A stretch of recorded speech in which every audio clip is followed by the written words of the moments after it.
Welcome to Freedom Talk. I'm really glad to introduce my friend Mike Woestehoff today.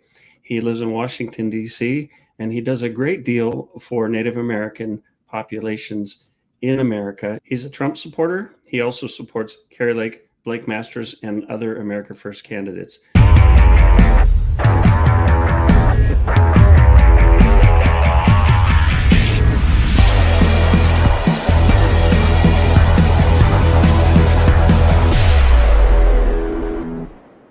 Mike, it's great to have you here. I know we've talked a few times online. Really good to speak to you face to face. So thanks for coming to Freedom Talk today. Yeah, Kelly, thank you so much for having me. Definitely became more aware of all of the work that you've been doing and your voice and your perspective.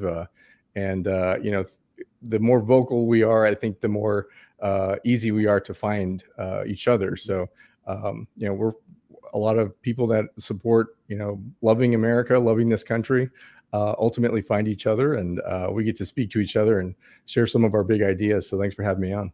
You bet, absolutely. And for a lot of my life, I wasn't what you'd call really political, but in the past several years, I feel like things have gone beyond politics into our way of life, our basic freedoms in this country. And one thing I've seen, people like to label you conservative or whatever, but one thing I've been amazed by is that, say, conservatives are often stereotyped as maybe white-skinned people, European descent, but I've seen such an amazing variety, all different colors, religions, marital status, all types of things. Yeah, I think a lot of that kind of eye-opening perspective really kind of came around when Trump became president, or as he was running for the president and running for re-election. Even witnessing the kind of the troubles that they had with the election results, so many people were coming to testify and say that their ballot wasn't counted correctly, and their ability to walk into a place to place their ballot was blocked off to them. And a lot of those people that I watched for hours were not white supremacists. They weren't angry. They weren't this deplorable group. They were just Americans who wanted to cast their vote for Donald Trump, and were finding a lot of difficulties doing that. So I knew that it wasn't just a one race party after that. And I've been a long time Republican. I think I've been a Republican ever since I could vote. Being a part of college Republicans when I went to Northern Arizona University, getting involved in any kind of chapter or group that has kind of conservative values.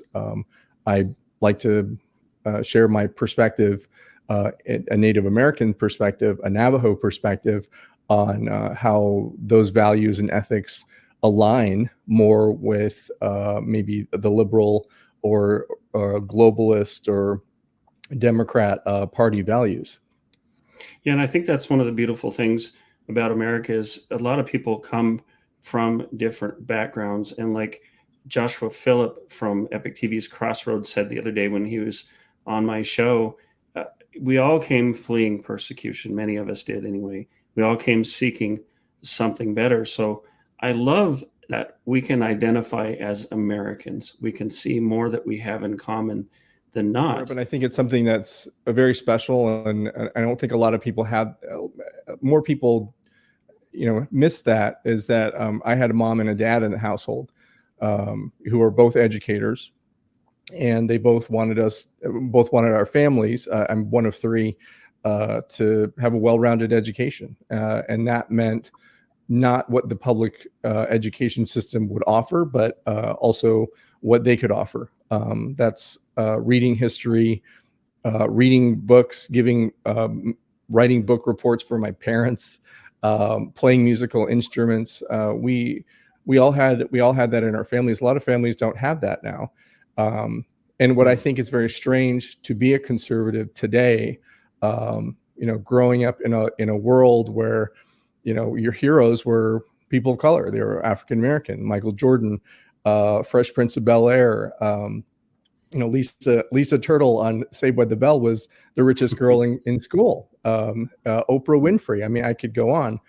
For people to kind of push back on a conservative person today, like myself, it's just really disappointing, because you miss out on probably a lot of good things that I'd like to share, like a lot of things that I'd like to offer. Yeah, I was very much a fan of George Washington Carver when I was young, Frederick Douglass, a whole lot of people, and the color of their skin had less to do with it than their story and their determination to make their way in the world. There are some people of Jewish origin that I have great respect for, and then others like Sophie Scholl, who led the White Rose resistance movement in Nazi Germany. She was a young gal, but quite a hero. So it's good to hear that. I want to shift a little bit. Tell us what you're doing with Carrie Lake, Blake Masters, Eli Crane, and others. How are you helping them with the America First movement? Yeah, so it's been a real pleasure working and volunteering for them more than anything. There were a lot of candidates in the primary field. I knocked on all their doors. These are the ones that that responded. They wanted to hear a tribal perspective, Indian policy, Indian affairs, how that kind of cross-pollinates with state and federal policies, water rights, water access, forest management, conservation, natural resources. All of that has to do with, in Arizona, probably more than most states do. There's 22 federally recognized tribes that have a very large land base and have a lot of different, different needs and challenges that need to be addressed. Carrie immediately responded back that she wanted to be a part of that. So, I didn't have to turn on too many light bulbs or provide too much education to them, because they had a real understanding of tribal sovereignty, of nation to nation relationships. And so I'm really happy that, I'm working with Carrie Lake, Blake Masters, Eli Crane, who's in Congressional District 2. That's a lot of the Navajo reservation. So, I'm helping, those candidates meet the tribal citizens of Arizona. So, it's not only Navajo people that are in Arizona, but we've had good meetings with the White Mountain Apache tribe, the Akchin community. We've had a meeting with the Intertribal Council of Arizona, and we're having another meeting down the road with them. So we are making some progress. We are making the right introductions, and I think we're having a respectful conversation now. I really believe these candidates are going to win. Carrie Lake's going to be the next governor of Arizona. Tribes, we would love to have that conversation with how we can be good partners and how we can support sovereignty. I mean, that's what America First agenda is all about, is local sovereignty, state sovereignty, individual sovereignty, and that includes tribal sovereignty, of course. So we're having that conversation with them, and it's been fun. I'm getting to meet a lot of good people, and understanding how a lot of these issues intersect with each other, natural resources, into any kind of economic development opportunity that they want to pursue. Carrie Lake has a big agenda for what's coming for Arizona, and she doesn't want to leave anybody behind. So we're providing a seat at the table, a welcome mat, an open door, any way that we can have a good conversation with our tribal nation folks. Sure. And that's a beautiful thing. It's really, in my mind, decentralization. You get further and further away from large government all the way down to, like you said, individual sovereignty, but definitely tribal sovereignty. And I think respecting one another's boundaries and learning to live together. The other side is really taking the opposite approach of centralization, first to the federal government, but really to a global agenda, global leadership, erasing borders. I wanted to ask you, Mike, how do you perceive the way that, say, the conservative side treats Native peoples versus the left? What's your perception of that? Um, I mean, every time I meet somebody who is conservative, I'm welcomed with open arms. It is a loving place. It's a great place to feel comfortable around. I think there's, that perception probably led by mainstream media that tells maybe liberal people of color that there's a division there. And I think that's a really kind of dangerous way to have a conversation, is based off of information that's not really there. The conservative movement is really one that values character, values commitment, values faith, values ethics. That's what a lot of people are, and I think we were seeing a lot more Latino turnout, African American turnout, even Native Americans were turning out to support President Trump. I think he was a great gateway to kind of a more, a conservatism that really had meaning to it. And I think a lot of Native Americans, Navajos, who maybe more on the Christian side, really did appreciate the opening of the embassy in Israel. I think they thought that was a big moment for. There is a lot of conversations about tribes and Israeli people. There's a good partnership there, and I want to see that continue. This actually just happened on social media. A professor from the University of Arizona was, and this is kind of a larger conversation about collectivism, is that she said, well, we stole the Native Americans' land. We were really mean. And she's not Native American. But somehow she absorbs that American story that we took Native Americans' land. And if this woman wants to speak for my community, she's more than welcome to let me stay in her house. And I don't think that she's going to want that to happen. Not the person of the community that they're representing speaking for those people. So I take some issue with that a little bit. So, well, right now you and I are having a conversation. I appreciate that. One thing I hate to see is a breakdown in conversation and basically saying, well, if you're not a part of this group, you can't have an opinion.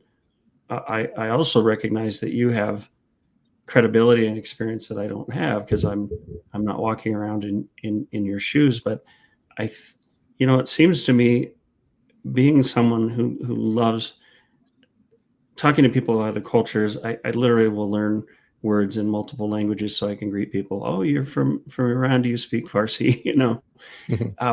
I feel that there's an extreme version of this that cuts off connection. And I've been told, well, at that church I went to, I was told I can't speak to Black issues at all because I'm a white guy and I need to just shut up.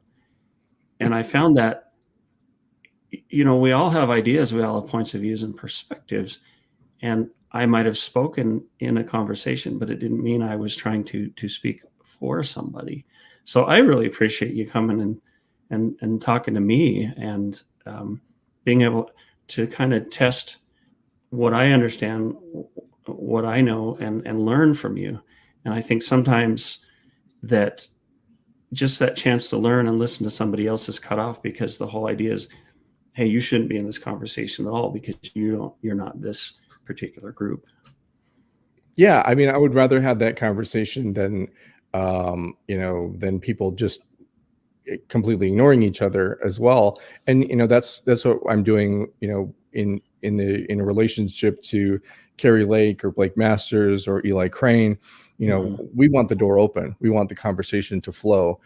We want to have a respectful, conversation. And then it goes both ways. So, we need to understand each other and talk to each other. And some of these things are going to be, we may not end in agreement, but we're going to end with a little bit more understanding of each other. And I appreciate that. I do like that you brought up church. I feel like I've been going to maybe the wrong church for a pretty long time. I recently watched, maybe about 2 or 3 years ago, an old fraternity brother of mine sent me this video called American Gospel. And it really showed me I'm probably not going to the right church. So, it was really, kind of a force back into the Bible. And I've been enjoying that conversation with God. I've been having that conversation.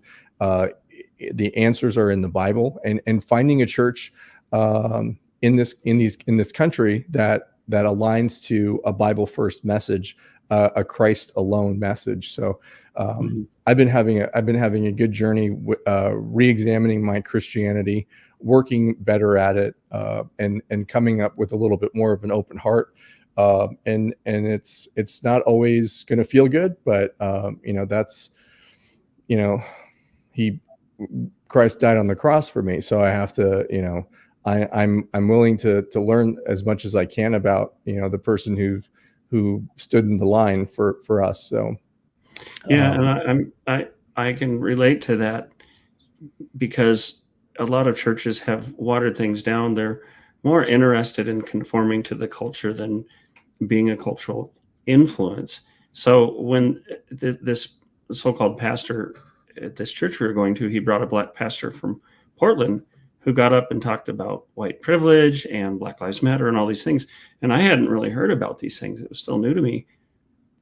And at first I felt sympathy, and I was thinking about it. And then it just started to strike me wrong. And I started to think about it. And immediately I thought of the scripture, there's neither Jew nor Greek, slave nor free, but all are one in Christ. And that was when I friended this man on Facebook, and I started just entering the conversation. And I brought up that scripture, and I said, I don't know if I agree with some of the aspects of this. And I got jumped on mainly by young white people.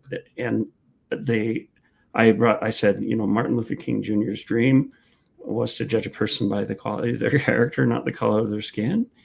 And I was just shocked, because it was like there was no logic or rationale. These people just wanted to yell at you and, sort of the digital equivalent of tear your eyes out and give you a beating.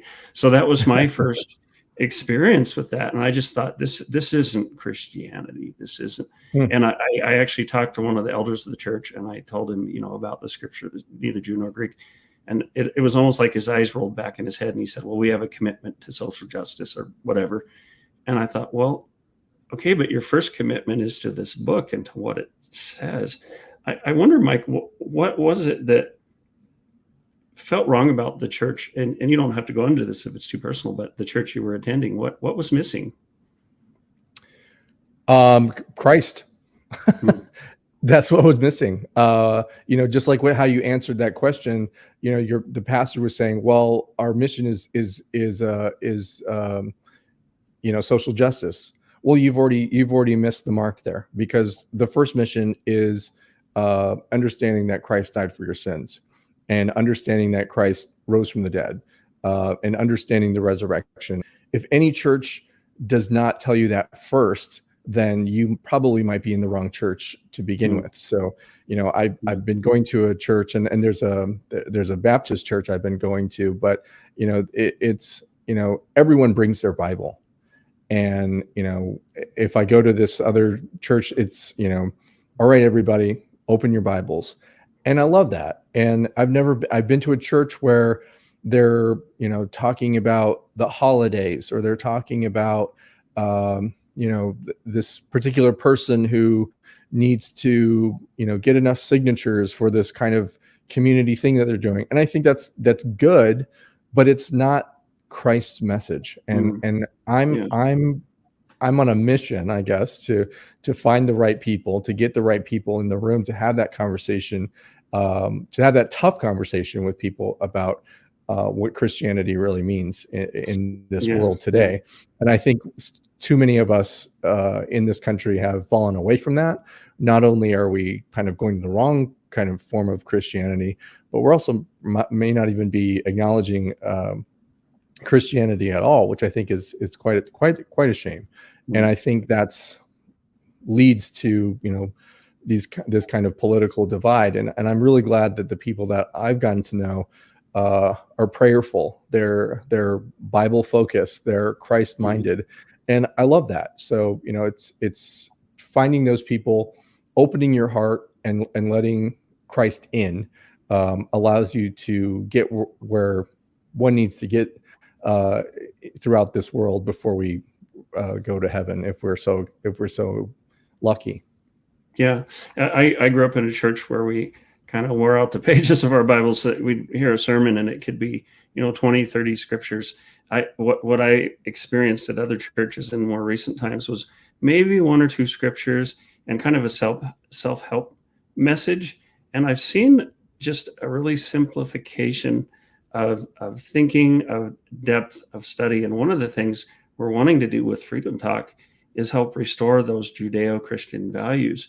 And our tagline is think again, or think again, getting people to actually dig deeper, to take some time, put down the social media, stop looking at memes for 2 hours and open books, open your Bible, open commentaries, read some C.S. Lewis, N.T. Wright, because these are people who really, really delved deep. So I think one of the problems we have in our culture right now is this shallowness and distraction.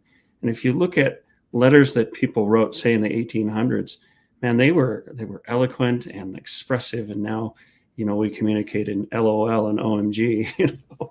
But it's good to see that, and I hope we're seeing a movement back toward a more profound, reflective lifestyle. I think we've moved away from that. Yeah, and I being a part of this, helping the candidates out. This is all kind of happening at the same moment right now. I mean, it's a big mixing bowl for me right now. I'm helping conservative America First candidates get into Arizona, help them make good connections, real relationships with the tribal nations in Arizona. I'm also re-examining my faith, my values, and where I need to be in the next few years. And then that also leads me to, how does all this help Native people understand that conservative values, faith values, moral values that we're having today, really, the core Native values, the Navajo values, I can speak more with authority, is that Navajo values really do align with these conservative values more than they do with the Democrat agenda, the liberal agenda, this world agenda, especially on I'm seeing the abortion issue being re-examined by Native Americans, allowing and accepting Native Americans to have to be okay with abortion. And that's something that Navajos, even before the ideas of Christianity came, Navajos never had that idea. Navajos believe that we're called the five-fingered people. We're called the people, and that means that everything in this world is from the heavens. It is God given. So it is we're a deity in flesh.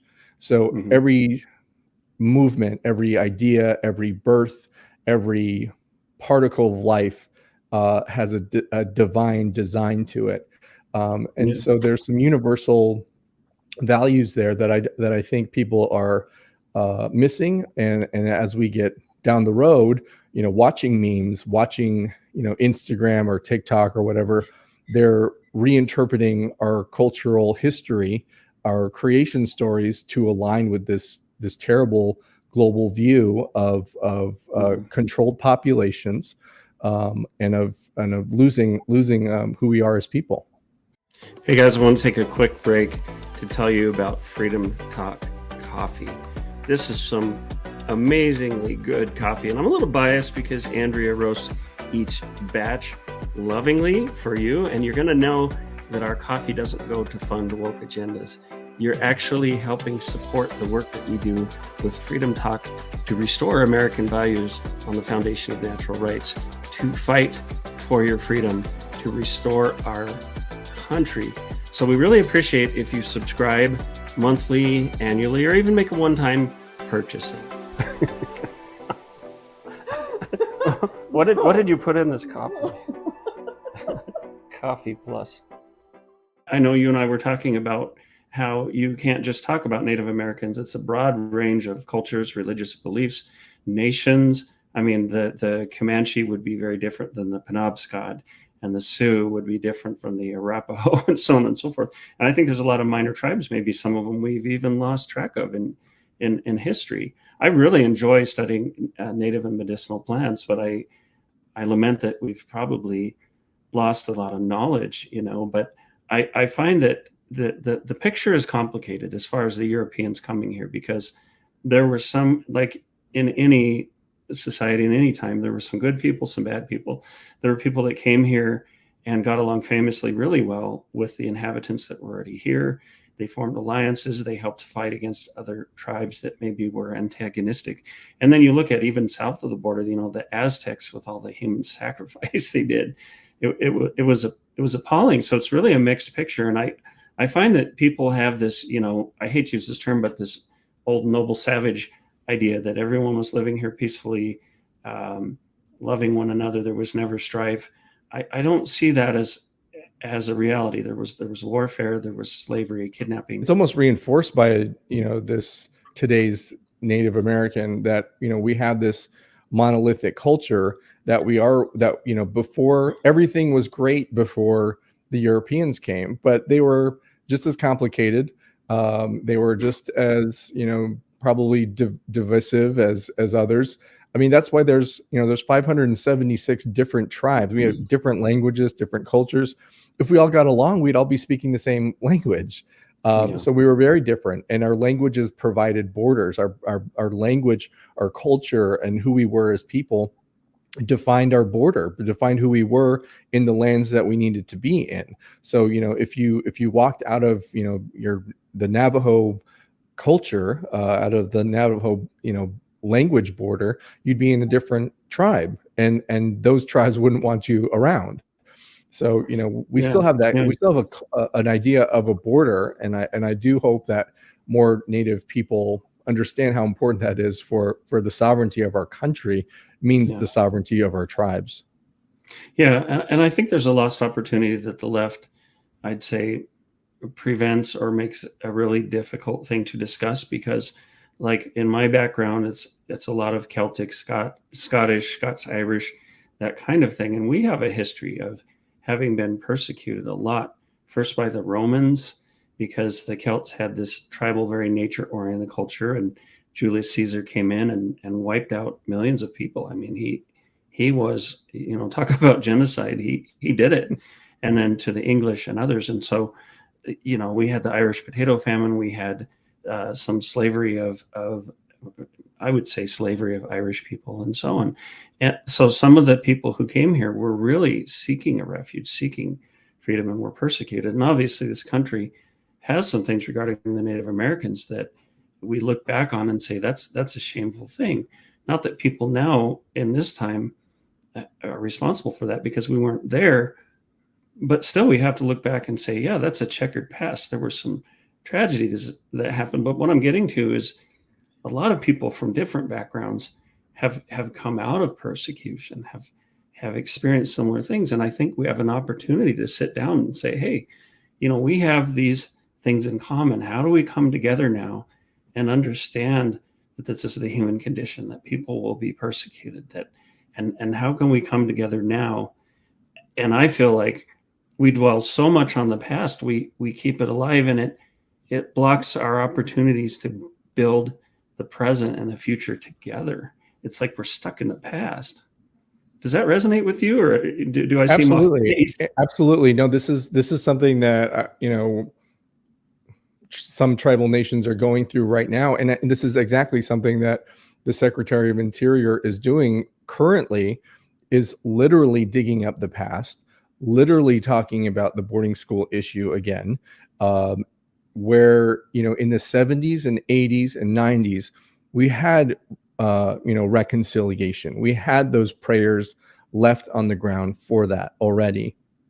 Now it's 2022, and we're talking about the same issues again, and somehow the people in my generation and younger are feeling the traumatic effects of that. And I push back a little bit on that, because we've already had a reconciliation in the 70s and 80s.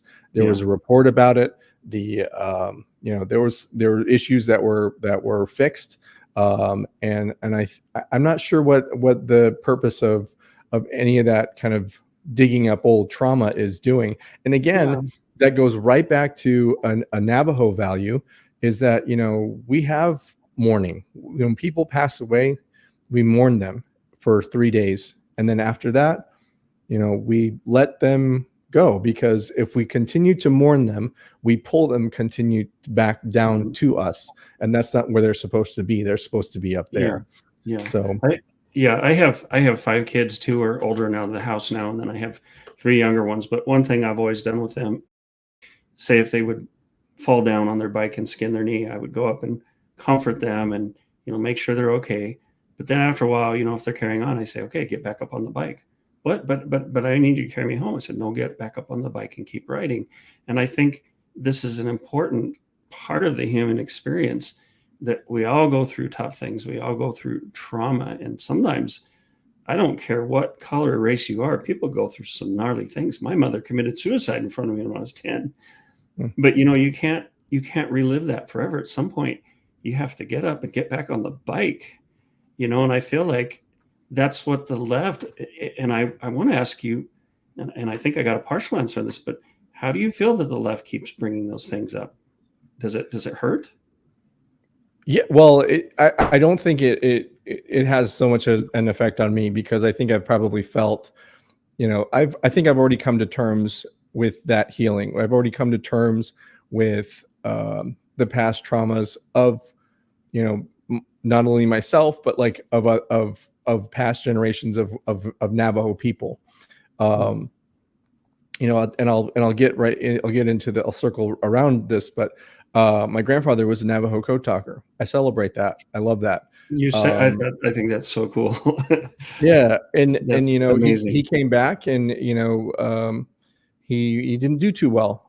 He was an alcoholic, and he passed away of that. I've come to terms with that, and even my own bouts with alcoholism. I've been 3 years sober. So we're all going through these kinds of challenges ourselves, but we heal where we need to heal, when we need to heal, and we can't keep dragging people back to. I compare this to a funeral.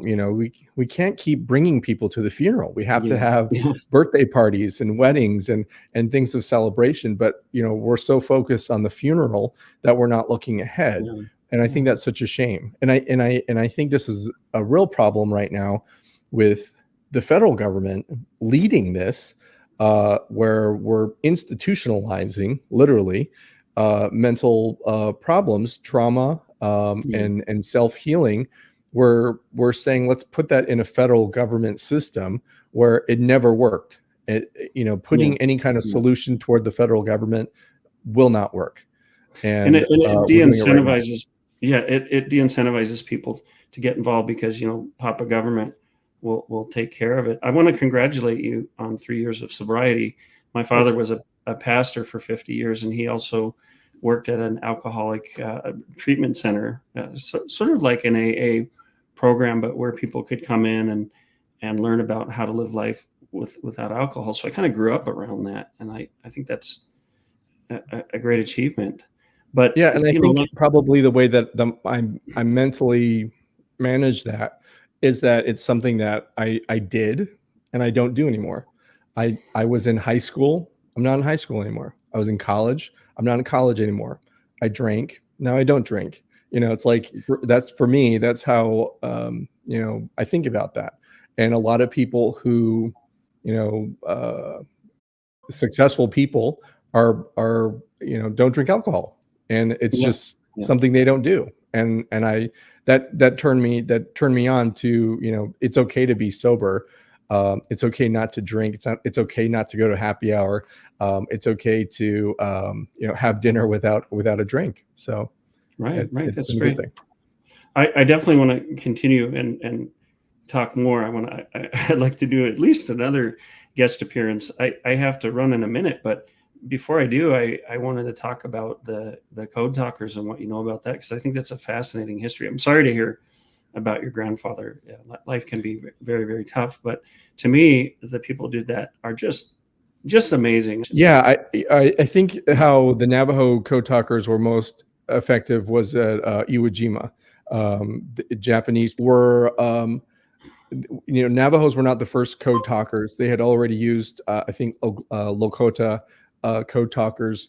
But in those cases, and maybe even up to some Navajos, when they first started it, I think they were doing literal translations. So maybe they were speaking Navajo for a bit, and the word for tank was tank, and they were using the English word for tank.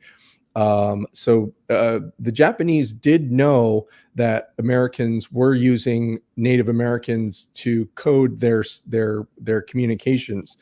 But what made it unbreakable for Navajos is that we were using words interchangeably, or excuse me, in translation to other things. So what may sound like gibberish, even in Navajo, made sense to the code talkers who are sending and receiving communications. And none of that communication, none of that code was ever broken. Wow. That's so cool. Maybe we can talk about that more soon, but I just want to thank you, Mike. I feel like we could talk for hours. I appreciate your perspective. Yeah, and you've probably done a lot of things that we've done, in conservation, forest management, any kind of history.